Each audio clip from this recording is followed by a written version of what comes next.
name is Padwa Shital. Today we are discuss about the auto-wired annotation in Spring. The auto-wired annotation provides more fine-grained control over where and how auto-wiring should be accomplished. The auto-wired annotation can be used to auto-wire bin on a setter method. That is just like a required annotation.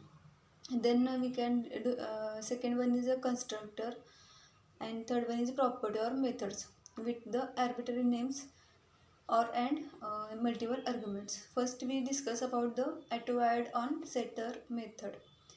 We can use auto-wired annotation on setter method to get a rid of a properties tag elements in XML configure file. When Spring finds an auto-wired annotation used with setter method, it tries to perform the by-type auto-wiring on the method. Second one is a properties auto-wired on a string, auto-wired in a string. We can use the auto-wired annotation on a properties to get a rid of a setter method. When you pass the values of auto-wired properties using property tag, then Spring will automatically assign those properties with the passes values to the reference.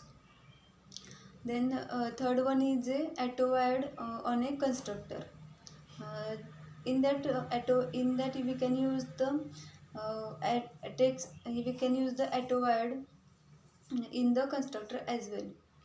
A constructor auto-wired annotation indicates that the constructor should be auto-wired when creating the bin.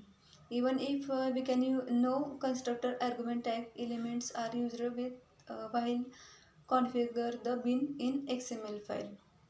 And then last one is a auto-wired with in required equal to false options. By default, auto-wired annotation implies the dependency is required, similar to the required annotation. We can turn off the default behavior by using required equal to false option with the auto-wired.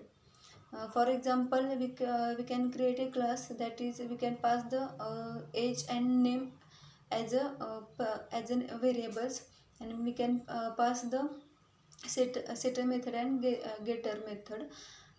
We can use the auto-wired below the setter method, that is we can pass the in bracket required equal to false. That's all about the thank you.